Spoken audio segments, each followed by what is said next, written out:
We're going to start this new unit with a couple of definitions. The first one we're looking at is the definition for the word variable when we use it in math. And a variable is a symbol, usually a letter, that represents an unknown number. So a symbol, usually a letter,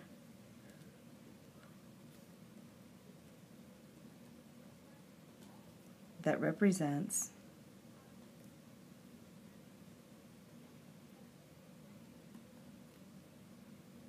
an unknown number.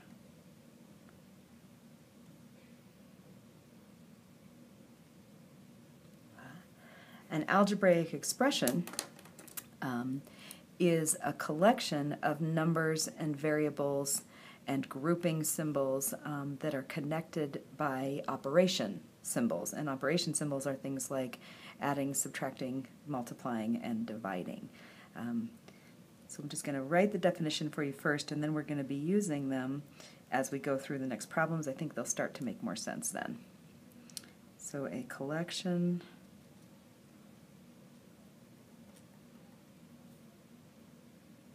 of numbers, variables, and grouping symbols. Grouping symbols are parentheses, brackets, and braces.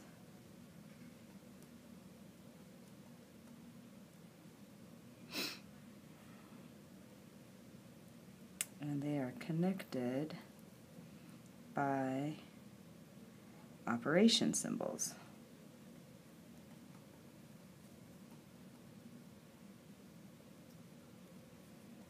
Things like add, subtract, multiply, divide, and so on. I do want you to make note here that in an expression there is no equal sign.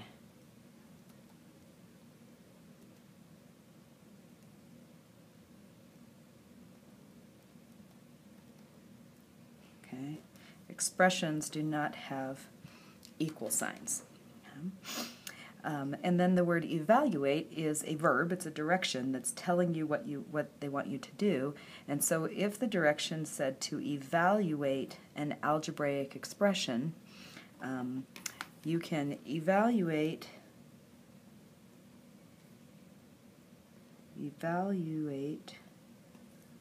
an expression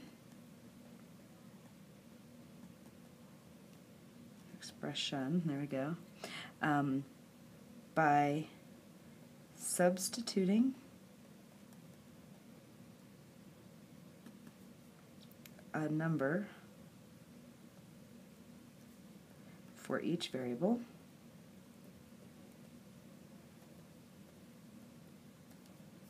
then following order of operations.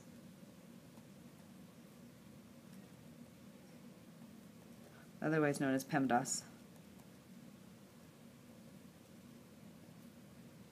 to simplify.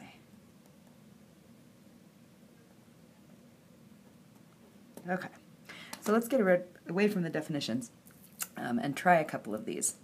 So when I'm looking at this first one, evaluate 3p plus 7, p is my variable. It's the letter that has been put into this equation to replace an unknown number. Then when you look down here below, they say, well, evaluate it if p is 10.